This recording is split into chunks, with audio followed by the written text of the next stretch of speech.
की इस वीडियो में हम लोग प्रतिस्थापन विधि से समीकरण को हल करना सीखेंगे। बहुत ही सिंपल तरीके से आप लोग प्रतिस्थापन विधि से समीकरण को सॉल्व करना समझ जाएंगे। तो हमने यहाँ पे दो इक्वेशन लिया है, 3x + 4y = 10। ये हमारा पहला समीकरण हो गया। ठीक, दूसरा समीकरण है हमारा 2x - 2y = 2। ये हमारा दूसरा समीकरण है। देखिए, प्रतिस्थापन विधि कहने का मतलब क्या है? प्रतिस्थापन यानी मतलब आपको किसी एक यहाँ पे वेरिएबल का मान निकाल करके, अगर आप पहले समीकरण को लेके चल रहे हैं तो इसमें से आपको x का अगर मान निकाल रहे हैं तो x का मान निकाल करके आपको दूसरे वाले समीकरण में प्रतिस्थापित करना, यानी रखना है x के जगह पे। अगर आप दूसरे समीकरण को लेके चल रहे हैं तो आप x का या फिर y का मान निकाल करके, अगर y का मान निकाल रहे हैं तो y वाले में पहले समीकरण में y के जगह पर y का मान रखना है। ठीक, वही प्रतिस्थापित करना है, वही प्रतिस्थापन विधि होता है। देखिए कैसे इसको सॉल्व किया जाएगा। तो यहाँ पे हम पहले समीकरण को लेके चल रहे हैं, किसी को भी ले सकते हैं। समझने के लिए अच्छे तरीके से समझिए, बहुत ही सिंपल तरीके से आप लोग समझ जाइएगा। समीकरण 1 से, क्योंकि हम समीकरण 1 को लेके चल रहे हैं फिलहाल। तो समीकरण 1 हमारा क्या है? 3x + 4y = 10 है। यहां से हम x का ही वैल्यू निकालते हैं। x का वैल्यू निकालिए तो 3x को अपने जगह पर इधर रखेंगे। ठीक, उसके बाद क्या करेंगे, इस 4y को हम उधर भेज रहे हैं। x से वैल्यू निकालने के लिए x को तो अकेले रखना होगा, तो 10 तो अपने जगह पे है, 4y प्लस में है, बराबर के इधर जैसे ही आएगा ये हो जाएगा माइनस में। अब हम यहाँ पे क्या करेंगे, x को अकेला रखेंगे तो 3 इसके गुना में लगा हुआ है तो इधर हम भाग में ले आएंगे। ठीक, क्योंकि यहाँ पे गुना में लगा हुआ रहता है और बराबर के उधर जैसे ही जाता है तो भाग में हो जाता है, डिवाइड में हो जाता है। तो x = क्या हो जाएगा आपका 10 - 4y = 3। ठीक, यहाँ से हमारा ये समीकरण 3 हो जाएगा। अब यहीं से x का मान जो आया है 10 - 4y / 3, तो इसी x के वैल्यू जो है हम समीकरण 2 में रख देंगे। ठीक, तो कैसे लिखेंगे, समीकरण 2 में x का मान रखने पर, देखिए कैसे, समीकरण हमारा 2 क्या है, 2x - 2y = 2 है। यहीं पे x का मान रखना है, x के जगह पे हमें इस पूरे वैल्यू को रख देना है। तो लिखिए 2 × x का वैल्यू है 10 - 4y / 3 - 2y = 2।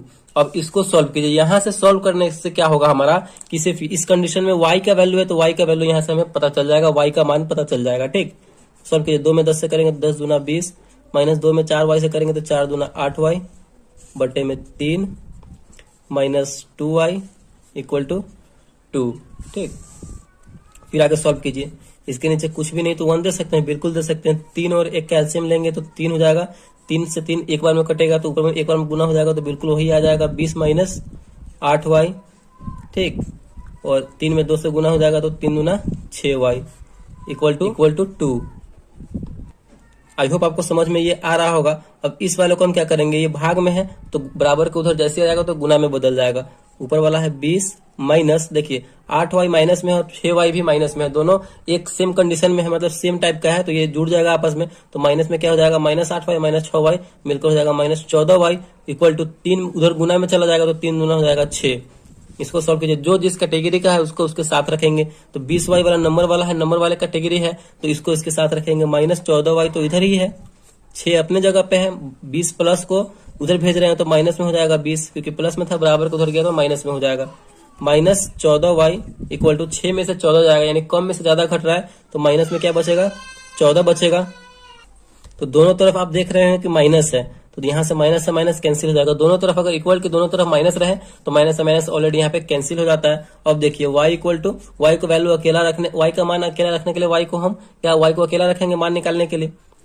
y का वैल्यू निकालने के लिए y को अकेला रखना पड़ेगा, तो y गुना में लगा हुआ है इसके 14y के, तो बराबर हो जाएगा तो भाग में हो जाएगा 14 / 14, यानी कितनी बार में कटेगा, एक बार में कटेगा। तो y का वैल्यू यहाँ से फाइनली हमारा पता चल गया 1, यानी 1 आया है। अब हम इसी y की वैल्यू की मदद से आप समीकरण 1 में या फिर समीकरण 2 में किसी में भी रखेंगे तो आपका जो है वहां से x का मान निकल जाएगा। तो चलिए यहीं से हम निकालते हैं। समीकरण 1 के में रखते हैं, किसी में भी रखिए। समीकरण 1 में y का मान रखने पर,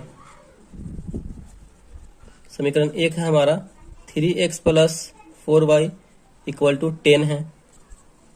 3x + 4, y के जगह पर y का वैल्यू आया है 1, तो 1 रखेंगे = 10। 3x प्लस 4 में x को गुना होगा तो 4 इक्वल टू 10। 3x 4 को उधर भेज देंगे तो 10 और माइनस में हो जाएगा 4, तो 3x इक्वल टू क्या हो जाएगा, 10 में से 4 घटेगा तो 6, तो यहाँ से x का वैल्यू पता चल जाएगा, x इक्वल टू 6/3 कितनी बार में कटेगा, 2 बार में। यानी फाइनली जो है हमारा x इक्वल टू आ गया 2 और y इक्वल टू आ गया 1। तो इस प्रतिस्थापन विधि की मदद से हमने x और y का वैल्यू यहाँ से पता कर लिया है। तो इसी तरीके से जो है हम प्रतिस्थापन विधि से किसी भी समीकरण को सॉल्व करेंगे, बहुत ही सिंपल तरीके से। तो आई होप वीडियो आपको अच्छा लगा होगा और पसंद आया होगा, तो प्लीज वीडियो को लाइक कीजिएगा और चैनल पर नया है तो चैनल को सब्सक्राइब जरूर कीजिएगा। Thank you.